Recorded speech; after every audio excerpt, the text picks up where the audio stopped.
Hello students, आज हम exercise 3.3 का 5th क्वेश्चन करेंगे। तो चलिए इस वीडियो को स्टार्ट करते हैं।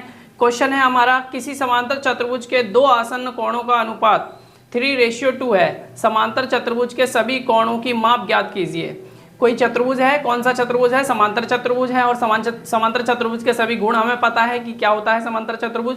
उसके दो आसन्न कोणों का अनुपात दे रखा है। हमें क्या निकालना है? बाकी के सभी कोणों की मापों का योग निकालना है, यानी बाकी सभी एंगल्स निकालने हैं। और दो आसन्न कोण यानी एडजेसेंट एंगल्स जो हैं उनका रेशियो दे रखा है। तो हम यहाँ पर मैंने यहाँ कर लिया है, मैं आपको बताता हूँ कैसे हुआ ये। तो यहाँ पर लिखा, हमने माना ABCD एक समांतर चतुर्भुज है जिसमें आसन्न कोण एंगल A और एंगल B 3x और 2x क्रमशः हैं, यानी रिस्पेक्टिवली। क्रमशः मतलब रिस्पेक्टिवली, A के लिए ये और B के लिए ये है। तो हमने यहाँ पर बना भी लिया है। माना ABCD एक समांतर चतुर्भुज, हमने यहाँ बनाया ABCD जिसमें आसन्न कोण कौन कौन से? ये और ये आसन्न कोण ले लिया हमने। आसन्न कोण कौन से होते हैं? एक ही लाइन पर बने हुए जो कोण है वो क्या है? आसन्न कोण होते हैं, और जिनका योग 180 डिग्री होता है, ये हमें पता है। ये गुण है समांतर चतुर्भुज के जो हम पढ़ चुके हैं पहले भी।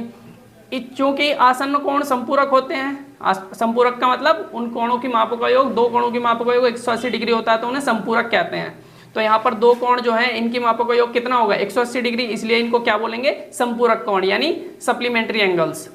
इसलिए angle A plus angle B हमारा कितना हो जाएगा? 180 डिग्री का हो जाएगा। यानी एंगल A और एंगल B का योग हो जाएगा, सम हो जाएगा, वो कितना हो जाएगा? 180 डिग्री का हो जाएगा। 180 डिग्री के बराबर हो जाएंगे दोनों को जोड़ेंगे तो। और एंगल A की वैल्यू कितनी है? 3x। एंगल B की वैल्यू कितनी है हमारे पास? 2x। तो इनकी वैल्यूज रख ली, और 3x और 2x कितना होगा? 5x। 5x बराबर किसके हो गया? 180 के। तो यहाँ से हमने x की वैल्यू निकाल ली, 5 को इधर ले गए, ये मल्टीप्लाइड है, गुणा हुआ पड़ा, इधर जाएगा तो डिवाइड में पहुंच जाएगा। फिर 5 से इसको डिवाइड किया तो 36 आ गया, यानी x की वैल्यू हमारी कितनी आ गई? 36 डिग्री, 36 डिग्री आ गई। x की वैल्यू निकाल ली तो हम क्या कर सकते हैं? ये दोनों एंगल्स भी निकाल सकते हैं। इसलिए एंगल A बराबर कितना हो जाएगा? एंगल A की वैल्यू क्या थी? 3x, तो 3x रखा, और x की जगह पे हमने 36 रख लिया। 36 वैल्यू निकाली थी, इसको मल्टीप्लाई किया 108। इसका मतलब एंगल A जो हमारा निकल गया वो कितना आ गया? 108 आ गया। इसी प्रकार एंगल B हमारा कितना है? 2x। 2x की जगह पे 2 की जगह 2 रखा, और इस x की जगह पे 36 रख लिया, और 36 को इससे मल्टीप्लाई किया, 72 आ गया। यानी हमारा एंगल B 72 डिग्री आ गया। एंगल A भी निकाल लिया, एंगल B भी निकाल लिया। चूंकि सम्मुख कोण बराबर होते हैं भाई, समांतर चतुर्भुज जो होता है उसमें सम्मुख कोण यानी अपोजिट एंगल्स इक्वल होते हैं।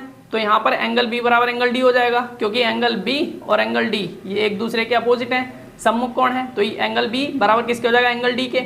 और एंगल B हमारा कितना निकल गया है? 72। तो एंगल D भी कितना हो जाएगा? 72 ही हो जाएगा।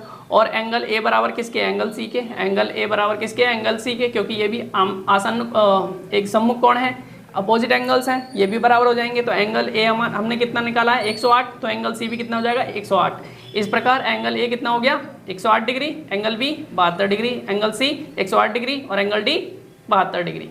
तो यही था आज का हमारा question. Next question next video में।